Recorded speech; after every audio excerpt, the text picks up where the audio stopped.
మా అమ్మ నాకు తెలియకుండానే పట్టీలయితే తీసుకొనొచ్చిందనమాట.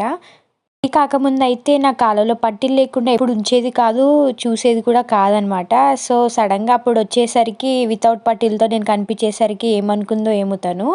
అడిగింది పట్టీలేవి అని, "తెగిపోయాయమ్మా" అని చెప్పేసి అంటే, సరేలే అని చెప్పి వెళ్ళిపోయింది. తర్వాత నేనైతే అనుకోలేదు. సడెన్‌గా మళ్ళా నెక్స్ట్ డే మార్నింగ్ అయితే నా దగ్గరకొచ్చింది. వచ్చి "నీకోసం పట్టీలయితే తీసుకొనొచ్చా, ఇదిగో తీసుకో" అని చెప్పింది. నాకు చాలా ఎమోషనల్‌గా అయితే అనిపించిందనమాట. ఎవరున్నా లేకపోయినా మా అమ్మని ఎక్కువ నేను ఏది అడగనండి. ఎందుకంటే వాళ్ళని ఇబ్బంది పెట్టడం ఎందుకని చెప్పేసయితే అడగడానికి వెళ్ళను. ఒకవేళ మా అమ్మకి నేనది కావాలి అని అడిగానంటే తప్పకుండా ఇవ్వకుండా అయితే ఉండదు. తనకు సర్ప్రైజ్ చేయడం అంటే చాలా ఇష్టం. చిన్నప్పటి నుంచి అంతే. హాస్టల్‌లో ఉన్నప్పుడైతే మా అమ్మ ఏం కావాలి అని అడిగేది. "ఇది కావాలమ్మా" అని చెప్పేసి అంటే, సరే చూద్దామని చెప్పేస్తది. నేను ఇంటికొచ్చే ముందే తెచ్చి పెడుతుండే అనమాట.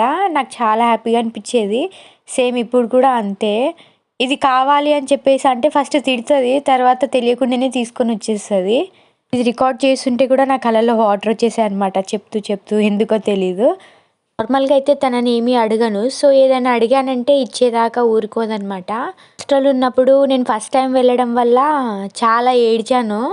నేను ఏడుస్తానని చెప్పేసి ప్రతి వారం అయితే వచ్చేది. అందరైతే షాక్ అయిపోయారు. "మా మమ్మీ వాళ్ళు రారు. మీ మమ్మీ భలే వారం వారం వస్తది" అనేవాళ్ళు.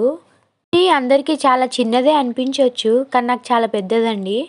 అంటే బిఫోర్ మ్యారేజ్ వేరు, ఆఫ్టర్ మ్యారేజ్ వేరు కదా! బిఫోర్ మ్యారేజ్ ఏమో ఇంట్లోనే ఉంటాం కాబట్టి పెద్దగా ఏం అనిపియదు.